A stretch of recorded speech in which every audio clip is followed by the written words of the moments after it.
하나님 주시는 은혜가 우리 가운데 충만하길 간절히 축복드립니다. 오늘 말씀의 제목은 이 모든 규례를 지키라입니다.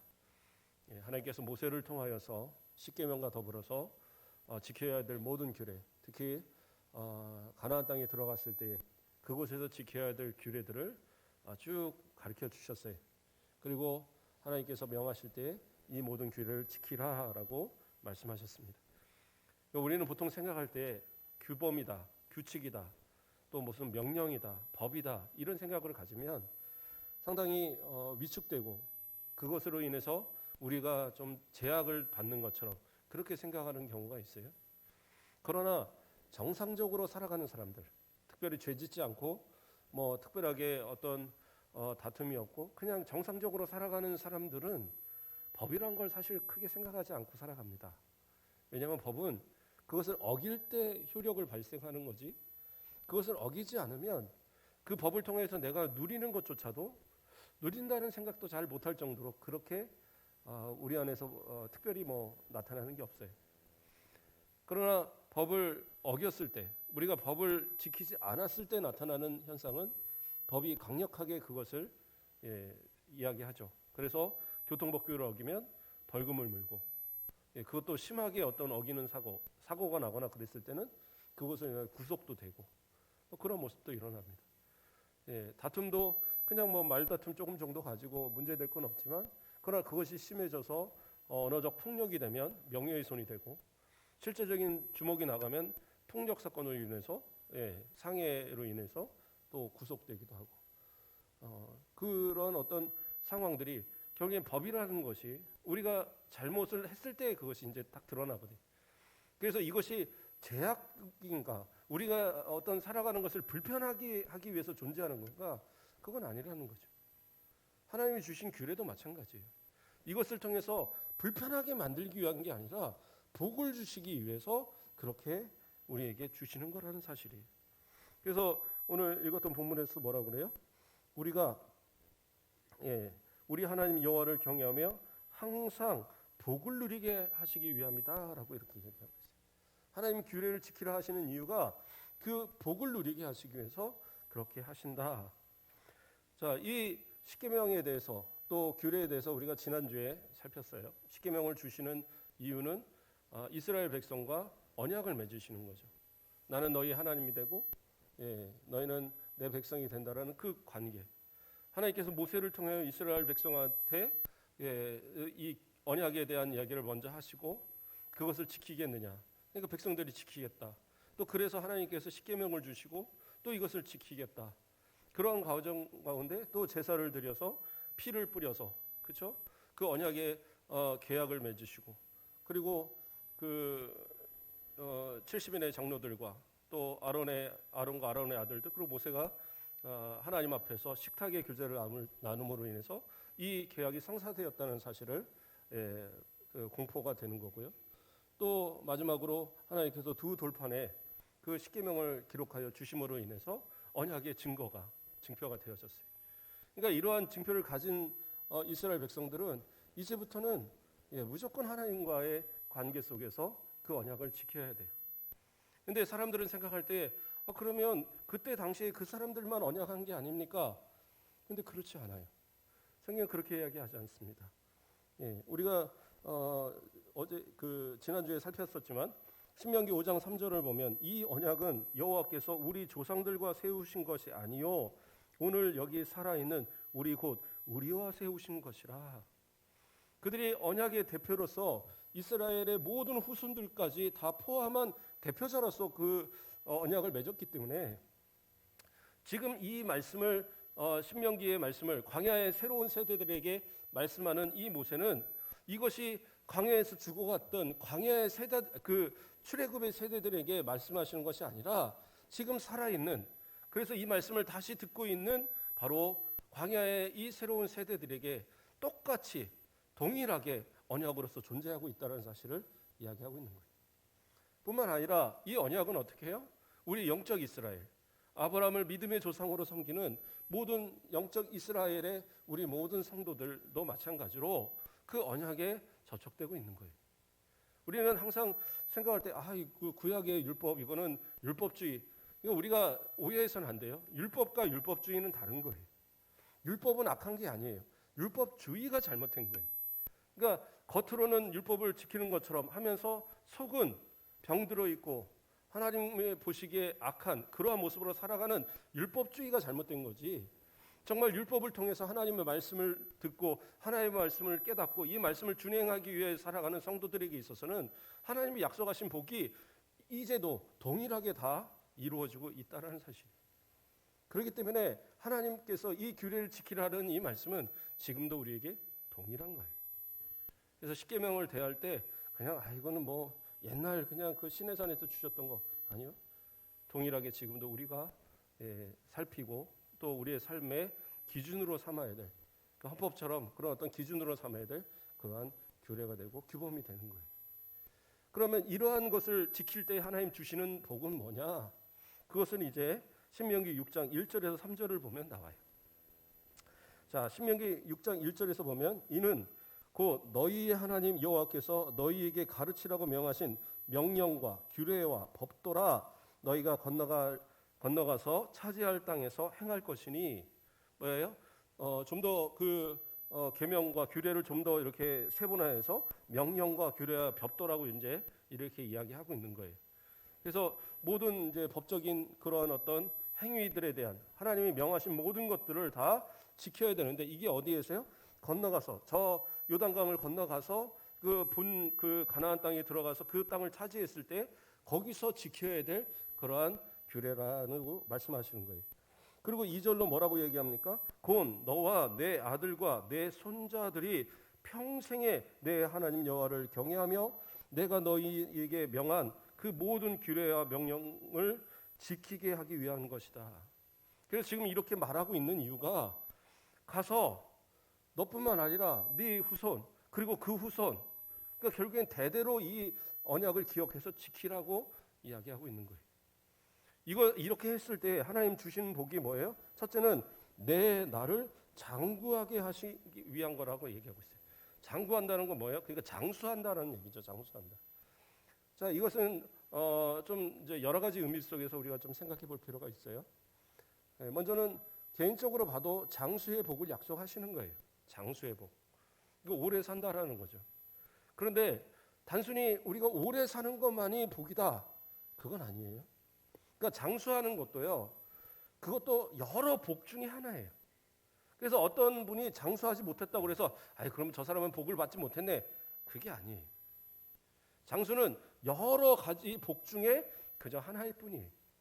그러나 하나님께서 장수한다라고 얘기하시는 것은 그 장수의 질적인 부분을 더 강조하시는 거지 단순히 그냥 그 어떤 뭐라고 표현할까요? 그냥 이 수명이 늘어나는 것만을 얘기하는 건 아니에요. 그렇죠? 100살을 살고 120살을 살고 어떤 분이 그러더라고요. 이제는 목사님 100살 얘기하지 말고 한 200살 얘기하시죠. 그러더라고요. 그래서 왜요? 그랬더니 이제 조금 지나면 100살은 다 휘 넘길 것 같은데 100살 하니까 이제 사실 날이 얼마 안 남았다고 한탄하시는 분들이 있다 이거예요. 그러니까 한 200살 얘기하세요 그러더라고요. 그 뭐 200살 200살 살고 싶으세요? 저는 안 그럴 것 같아요.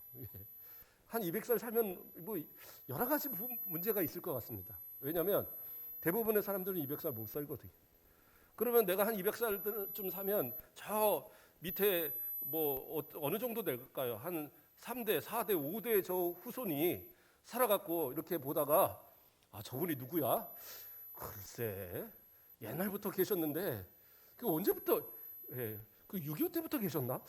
잘 모르겠는데 뭐 이래버리면 이제 골치 아프잖아요. 뭐 조선시대 막 나오고 뭐 조선시대 누구 왕 때부터 계셨는데 이러면 그러니까 때로는 그래요. 하나님이 주시는 그 수명을 살 때 건강하게 사시는 게 중요한.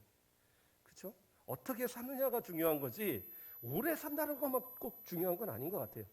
오래 사는 건 그래요. 제 생각에는 100년 사시면 많이 사신 게 아닌가. 그래요. 요즘에 수명이 좀 더 길어졌으니까 한 120년 잡을까요? 그래도 아마 고손주 막 보고 그렇게 될 것 같아요. 어쨌든 좋아요. 그런데 오래 사는 것이 분명히 복은 복인데 어떻게 사느냐가 더 중요하지. 그냥 수명만 긴 것은 사실상 복이 아니에요. 솔로몬이 그 아버지 다윗을 이어서 왕이 됐어요. 근데 이가 생각해 보니까 이 나라를 다스리는 데 있어서 자기는 너무 미약한 겁니다. 그러니까 하나님 앞에, 하나님의 그 제단 앞에, 그 장막 앞에 있는 제단, 놋제단 위에다가 1,000마리의 그 짐승으로 제물을 드렸어요. 그러니까 이게 어떤 분들은 1,000번제라고 그래갖고 매번 하루에 하나씩 해서 1,000번, 그건 아니고 1,000마리를 드린 거예요. 그런데 한꺼번에는 못했을 테니까 뭐 며칠에 걸쳐서 했겠죠. 그러나 어쨌든 1,000마리를 하나님 앞에 제물로 드렸어요. 어떤 건지 정확하게 잘 모르겠어요. 그러나 뭐 소가 될 수도 있고 양이 될 수도 있고 염소가 될 수도 있는데, 그런 것들을 하나님 앞에 제물로 드리니까 하나님께서 그 밤에 나타나셔서, 그 1,000마리를 다 드리고 난 그 밤에 나타나셔서, 자, 내가 너에게 무엇을 주었으면 좋겠냐 이렇게 물어보셔요. 그랬을 때 여러분 같으면 나한테 하나님께서 너 뭐 줬으면 좋겠냐 그러면 뭐 생각하시겠어요? 그냥 뭐 로또 하나 당첨됐으면 뭐 이런 거 얘기하실까요? 아니면 우리 아들 저 좋은 직장 들어가게 해달라고 뭐 이런 거? 아니면 우리 손주 뭐 저기 뭐 좋은 뭐 어떤 사람 만나서 결혼 잘하라고 뭐 이런 거 여러 가지 실질적으로 얘기할 게 참 많잖아요. 그렇잖아요. 그런데 하나님 앞에 이 솔로몬은 무엇을 구하냐면 이 나라를 다스릴 수 있는, 그렇죠? 다스릴 수 있는 지혜를 구했어요. 하나님 앞에 그러한 것을 구하니까 하나님께서 어떻게 해요? 지혜와 지식을, 이 나라를 다스릴 수 있는 지혜와 지식을 구하니까 하나님께서 너는 이렇게 참 내 마음에 쏙 드는 그런 대답을 하느냐. 그러면서 이야기하는 것이 뭐냐? 자, 역대하 1장 11절 말씀을 보면 하나님이 솔로몬에게 이르시되 이런 내 마음이 내게 있어서 부나 재물이나 영광이나 원수의 생명을 말하기를 구하지 아니하고 장수도 구하지 아니하고, 이렇게 좀 얘기해요. 그러니까 이런 것, 보통 사람들은 부나 재물이나 영광이나 또는 원수 갚음이나 뭐 이런 거 구하고, 아니면 그냥 진짜 오래오래 잘 살게 해주세요 이런 거 구할 텐데 너는 그렇지 않았다라는 거예요. 정말 하나님께서 맡기신 이 나라를 어떻게 다스릴 것인가, 그 지혜와 그 지식을 달라고 기도했다는 거예요. 그러니까 하나님이 너무 기쁘신 거예요. 그러니까 너 그거는 그냥 주고 덤으로 내가 부도 명예도 권세 다 줄 거야 해서 그 모든 것을 다 주겠다라고 이렇게 약속하고 계신 거예요. 그러니까 솔로몬은 무엇을 구했느냐? 오래 살고 많은 것을 가지고 누리고 살고 그것을 구한 게 아니라 그 살아가는 삶이 어떠한 의미를 가지고 살아가느냐, 어떠한 질적인 부분에서의 그러한 삶의 그 복된 모습을 가지고 살아가느냐, 이걸 생각한 거예요. 그냥 왕으로서 오래 있어 봐야, 그렇죠? 그 나라가 평안치 않고 그 나라가 날마다 분란이 있고 날마다 전쟁만 있으면 그 왕이 무슨 의미가 있겠어요? 그러나 솔로몬은 기도하는 거예요. 지혜와 지식을 달라고. 이 나라를 정말 아름답게 이끌어갈 수 있는 지혜와 지식을 달라고. 물론 그가 많은 그 공주들과 정략 결혼을 해서 우상을 들어오게 하는 그런 범죄도 있고 여러 가지 있었지만, 그러나 그 잠언이나, 그렇죠? 그런 전도서나 이런 내용들을 볼 때 참 깊은 그런 지혜의 말씀들이 상당히 많아요. 그래서 하나님께서 그에게 복을 주시고 그로 인하여서 그 평생을 누릴 수 있도록, 어떻게 보면 솔로몬은 아무런 문제 없이 왕에서부터 그 왕위가 내려올 때까지 아무런 문제 없이 사는 사람이 솔로몬이에요. 그렇죠? 하나님이 약속하신 복을 다 누리게 하신 거예요. 물론 그가 그런 우상의 문제로 인해서 그 아들 때에 가서, 로보암 때 가서 여로보암이 10지파를 가지고 나가는 일이 있었지만, 그러나 하나님께서 약속하실 만큼, 그렇게 복을 주실 만큼 그러한 어떤 구하는 것, 모습들이 있었던 거예요.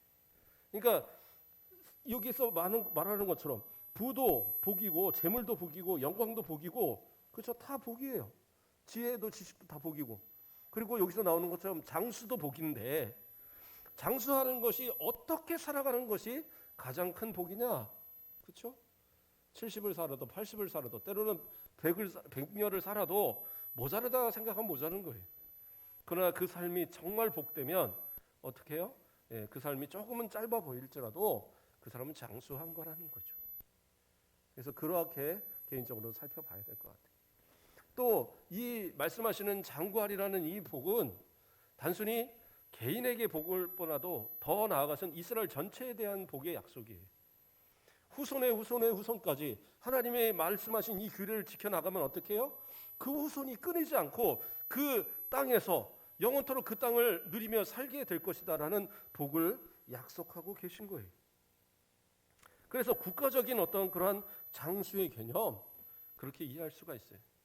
그리고 더 나아가서는 아까 말한 대로 우리가 아브라함을 조상으로 믿음의 조상으로 말하는 믿음의 후손들, 믿음의 영적 이스라엘로서 우리도 마찬가지로 하나님의 말씀을 따라 순종하고 하나님의 말씀을 지켜나갈 때에 우리의 삶도 정말 하나님이 약속하신 그러한 복의 삶을 장구한 그 어떤 삶을 단순히 이 땅에서의 그러한 어떤 오래 삶보다도 더 저 영원한 천국에 그렇죠? 그 소망을 가지고 우리 집사님 오늘 기도하시면서 천국 소망을 가지고 그렇죠?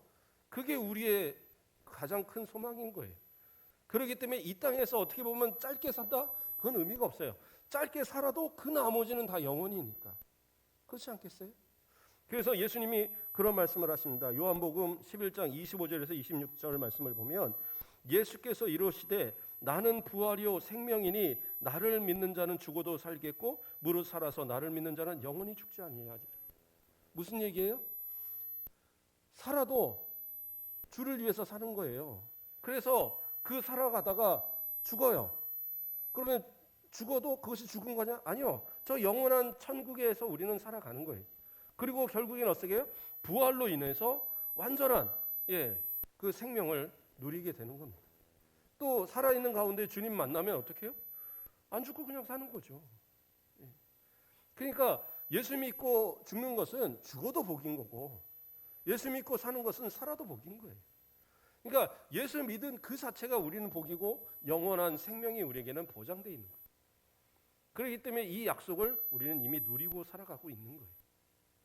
그러니까 저와 여러분 이미 하나님의 그 약속하신 복 가운데 사는 그런 성도들라는 사실이에요. 그렇기 때문에 좀 우리는 담대하게 사실 필요가 있어요.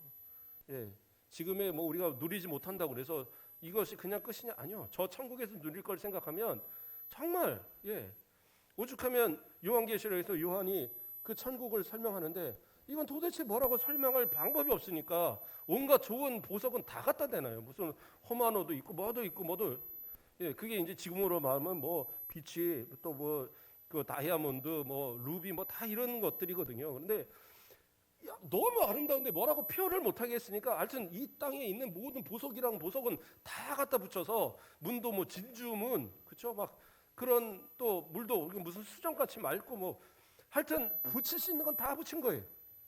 그러니까 그런 곳이 우리에게 주어지고 기다리고 있는데 이 땅에 거 뭐 그닥 그렇지 않겠어요? 금송아지 막 이따만한 거 갖고 있어 보세요. 그거 뭐에다 쓰실게요? 집에다 그거 쌓아놓고 누가 훔쳐갈까 봐 금고 이따만한 거 만들어갖고 거기다가 집어넣고 잠궈놓고 그거 한번 보려면 혹시 누가 이렇게 보지 않나 해갖고 몰래 가서 한 번씩 보고 그 무슨 의미가 있겠어요? 그냥 저기 금은방에 지나가면서 금송아지 한번 보면서 그래 잘 있네 그냥 그거 구경하는 거하고 뭔 상관이 있겠어요? 아무 차이도 없는 거예요. 그냥 그거 보고 사시면 되는 거예요. 그러나 저 영원한 천국에 있는 모든 것은 누구 거예요? 내 거예요. 그렇기 때문에 우리는 그 천국의 장구한 그 생명을 우리는 소망하고 이 땅을 살아가는 겁니다. 물론 하나님 이 땅에서도 아까 첫 번에 얘기한 것처럼 누릴 모든 것들 정말 질적으로도 복된 삶으로서 장수하도록 하나님 복을 주실 줄 믿습니다. 그런 복 가운데 살아가시는 저와 여러분 되시길 바랍니다. 또 그 하나님의 규례대로 살아가는 그들에게 약속하는 두 번째 것은 뭡니까? 젖과 꿀이 흐르는 땅에서 내가 크게 번성하리라라고 말씀하셨어요. 그렇죠? 그 3절에 보면 2절 그렇죠? 3절에 보면 이스라엘아 듣고 삼가 그것을 행하라 그리하면 내가 복을 받고 내 조상들의 하나님 여호와께서 내게 허락하신 것 같이 젖과 꿀이 흐르는 땅에서 내가 크게 번성하리라. 하나님께서 번성의 축복 이스라엘 백성들한테 가나안 땅을 분배하셨어요. 하나님께서 그 여호수아를 통해서. 그래서 그 모든 땅을 다 너 가져 했는데 하나님의 원래의 계획은 그것으로 끝나는 걸 원하신 게 아니에요. 하나님 뭐예요? 번성하라고. 번성하는 건 뭐예요? 사람이 넘쳐나는 거예요. 넘쳐나면 그 땅 갖고 돼요? 더 많은 땅을 차지하면 되는 거잖아요. 그래서 하나님은 그렇게 그 자리를 허용하신 거예요. 가장 그 복된 자리, 그곳으로부터 정말 시작해서 그 모든 지역들을 다 그 점령하고 그것을 차지할 수 있는 그런 가장 요충지에다가 하나님께서 가나안 땅을 그들의 땅으로 허락하여 주신 거예요. 그런데 그 땅을 분배할 때에 요셉의 자손들, 그러니까 므낫세 그 지파와 그 에브라임 지파가 하나님 그 뭡니까 여호수아한테 와서 불만을 토로합니다. 왜냐하면 우리의 땅은 너무 작고 너무나도 이거 쓸 수 있는 땅이 별로 없다. 그러니까 우리한테 땅을 더 주시라 그렇게 요청을 해요. 그런데 이들이 가진 땅은 사실 이스라엘에서 가장 노른자 중간에 있는 땅이고 정말 괜찮은 땅을 차지했어요. 그리고 원래 요셉 지파는 뭡니까? 므낫세 지파와 에브라임 지파는 사실은 하나예요. 요셉 지파란 말이에요. 그런데 그 레위 지파에서 빠졌기 때문에 그 지파가 둘로 나뉘어서 므낫세 지파와 이 에브라임 지파가 된 거예요. 그러니까 실제로는 그 둘을 합쳐놓으면 이 그 모든 이 나머지 11지파보다도 훨씬 큰 땅을 차지하고 있습니다. 뿐만 아니라 므낫세는 어떻게 해요? 반지파, 가장 숫자가 많아서 반을 나눠서 반은 요단의 동쪽에, 반은 요단의 서쪽에 이 가나안 땅에 차지를 하는 거예요. 그러니까 실제적으로 그 인구에 맞춰서 그 땅은 정당하게 분배가 된 거예요. 그럼에도 불구하고 그들이 불평을 하고 불만을 해요. 그런데 그때 모세는 뭐라고 얘기하냐면 그 준 땅 가운데 이들이 아직 점령하지 않은 땅이 있는 거예요. 자신들이 차지하라고 이렇게 준 땅 가운데서 일부 땅은 자기가 생각할 때 저기는 차지해봐야 별 필요도 없는 땅. 그리고 저 땅은 가서 싸우려면 우리의 피해도 많을 땅. 그러니까 저 땅은 그냥 냅둬 한 땅들이 있었어요. 그래서 그 모세는 뭐라고 얘기하느냐? 자, 그 땅을 스스로 개척하라라고 얘기하고 있어요. 여호수아 17장 그 15절 뒷부분에 보면 뭐라고 나오냐면 에브라임 산지가 내게 너무 좁을진데 브리스 족속과 르바임 족속의 땅 살림에 올라가서 스스로 개척하라 이렇게 얘기하고 있어요. 그러니까 하나님께서 어떻게 해요? 번성의 복을 주셔서 그 모든 땅을 다 차지하게 하셨으면 믿음으로 가서 차지하면 됐어요. 다른 지파들도 다 땅을 차지하는 데는 다 힘들었어요. 그럼에도 불구하고 가서 그 땅을 차지할 때에 그렇죠?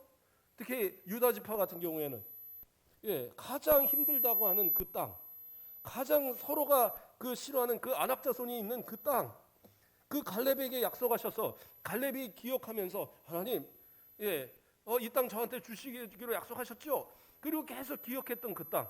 그래서 여호수아가 땅을 분배할 때에 자, 이 산지를 내게 주소서. 가장 힘든 땅을. 그런데 어떻게 해요? 그 땅을 가지고 그 노인의 가장 나이 많은 그 노인이 가서 그 싸울 때에 어떻게 해요? 그 땅에 전쟁이 그쳐버렸다고 나와요. 그 의미는 뭐예요? 완전한 차지가 되었다라는 거예요. 그런데 숫자도 제일 많다, 땅을 더 많이 달라 요구하는 이들이 분명히 차지해야 될 땅이 있는데 그런데 그 땅을 거부하고 그리고 저기 있는 사람들은요 다 철병권을 갖고 있어서 우리는 그런 것도 없어서 싸우면 우리 무조건 져요. 아니 그렇게 골라가면서 땅을 요구하면 그러면 다른 지파의 사람들은 어떻게 되겠어요? 그러나 모세는 단호하게 얘기해요. 스스로 개척하라고. 왜요? 하나님이 이미 주신 땅이니까. 하나님께서 번성하시게 했다고 약속하셨잖아요. 하나님의 규례를 지키고 하나님의 명령을 따라 순종하면 하나님이 다 주신다는 거예요. 그러니까 우리도 마찬가지입니다. 삶에 있어서 내 삶의 어떤 부분에 있어 불평하기 전에 하나님이 주신 것, 내가 그것을 충분하게 내가 활용하고 누리고 있는가 이 부분도 생각해 보셔야 돼요. 이거는 이래서 안 돼. 저건 저래서 안 돼. 이건 이래서 필요 없어. 이건 나에게 이래서 필요가 없어. 다 쳐내고 내가 생각할 때 제일 좋은 거, 제일 내게 있어서 이거 뭐 꼭 필요한 거 이것만 생각하니까 너무 좁은 거예요. 그렇지 않겠어요? 좀 더 넓게 생각하면 더 많은 하나님 앞에 주신 복이 있고 차지할 복이 기다리고 있는데 우리는 항상 좁은 것만 이야기하고 생각한다는 거예요.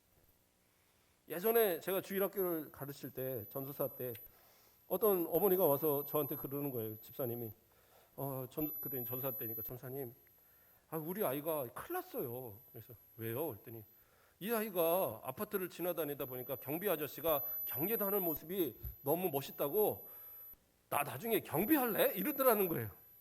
근데 벌써 몇 달째 맨날 경례하면서 나는 경비 그러고 있더라는 거예요. 그래서 심각하게 얘기하는 거예요. 그래봐야 초등학교 한 3, 4학년밖에 안 되는 애를. 그래서 제가 그 부모한테 집사님한테 그랬어요. 제가 이 아이를 위해서 기도하겠습니다. 이 땅에서 가장 큰 경비업체를 운영하는 그런 사장이 되게 해달라고 제가 기도하겠습니다. 그러니까 이분이 아차 싶었나 봐요.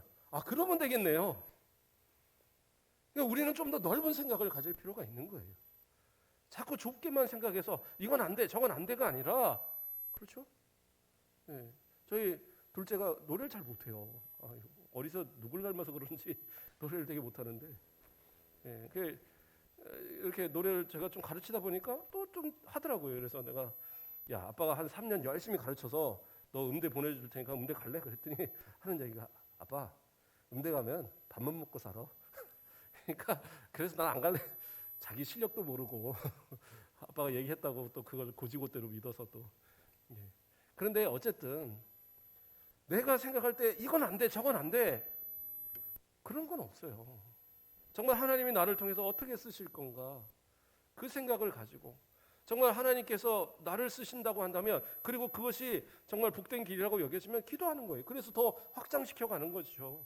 그 적과 꿀이는 흐르는 그 땅에서 하나님께서 주실 크게 번성케 하실 그 은혜를 사모하고 나아가는 거예요.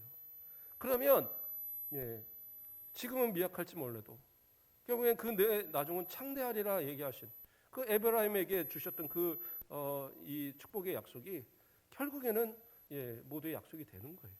그러나 정작 그 이름을 가진 에브라임은 없다, 부족하다, 원망하는 그런 모습이었죠.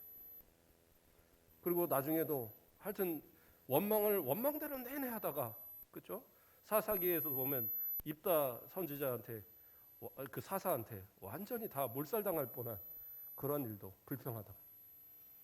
그러니까 하나님 앞에서요 불평하기 전에 정말 내게 주신 것, 또 내가 감당해야 될 것 그것을 먼저 생각하고 이것을 통해서 하나님은 어떻게 복을 주실까 하나하나 더 생각하고 계획하다 보면 그 끝에서 얻어지는 복은요 세상 누구도 빼앗을 수 없는 가장 큰 것으로 분명히 채워질 거예요. 어떤 복이냐고 자꾸 물어보지 마세요. 어떤 분이 그러더라고요. 제가 복을 얘기하니까 구체적으로 어떤 복인지 알려주세요 그러더라고요. 근데 그래요. 각자 기도하는 복이 있을 거예요. 그 복 가지고 기도하세요. 저는 뭐 기복신앙 이런 거 잘못됐다 막 이런 얘기하는데 아니에요. 하나님 복을 주시겠다 약속했는데 그것이 쓸데없이 그냥 노력도 안 하고 수고도 없이 그냥 기복을 하니까 문제인 거지. 내가 하나님 앞에 정말 최선을 다하여 규례를 지키고 말씀대로 살면서 복을 요구하는 것은 정당한 요구예요. 그러니까 그런 모습 속에서 자녀를 위해서, 가정을 위해서, 나 자신을 위해서 또 나의 천국의 어떤 소망을 가지고 기도하셔요. 그래서 주어지는 복은 당연한 복이. 그런 복 가운데 살아가시길 소망합니다. 자, 이러한 어떤 것을 통해서 하나님께서 분명히 복을 주시겠다고 약속을 했는데 문제는 뭐냐? 이스라엘 백성들이요. 그 복을 받을 만한 자격이 있느냐? 자격은 없는 백성인 것 같아요. 자, 지금까지는 하나님께서 이 복에 대한 약속을 통해서 정말 내 백성이 되어지고 또 나의 말을 규례를 지키면 이러한 복을 주고 실컷 얘기했어요. 그리고 모세를 불러서 저 40일 금식시키고 돌판을 딱 두 돌판을 준비하셔갖고 거기다가 십계명 이미 말씀하신 그 십계명을 다 적어서 그래갖고 자 이거 가지고 내려가라고 하시면서 하시는 얘기가 뭐였느냐? 빨리 내려가 봐라. 저 백성이 그 사이에 벌써 나하고 언약 깨트리고 우상 숭배하고 있다. 그렇게 됐거든요. 실제로.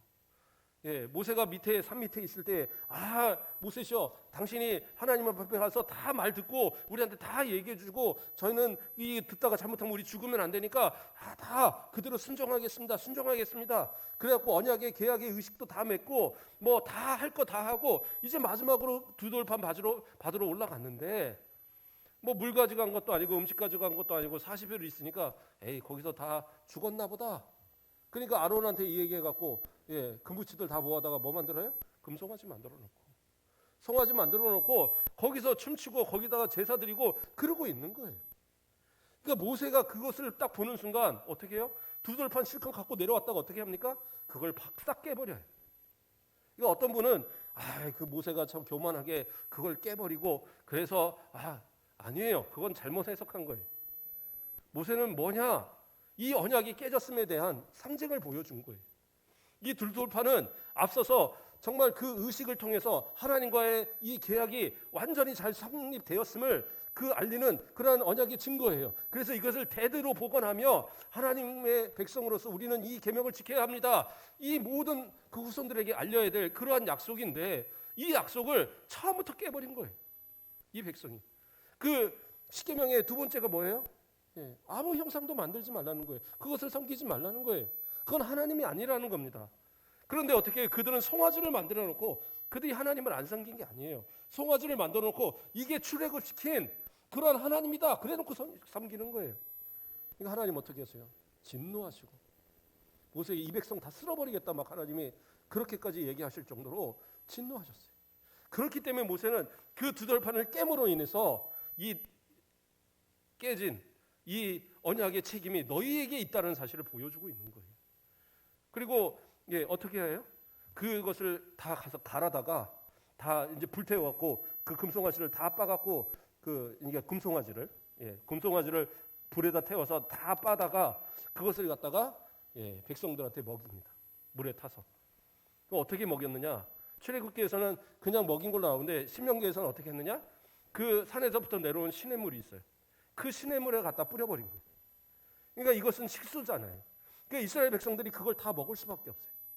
이것은 무엇을 상징하느냐? 너희들의 죄, 너희들이 언약을 깬 그 죄의 모든 죄값을 너희의 책임이다라고 선언하는 거예요. 이건 되게 무서운 얘기입니다.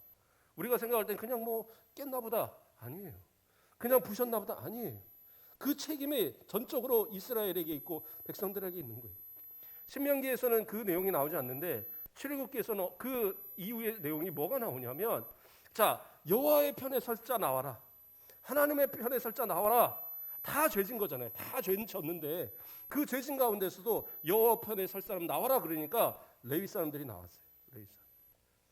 물론 모세가 속한 족속이죠.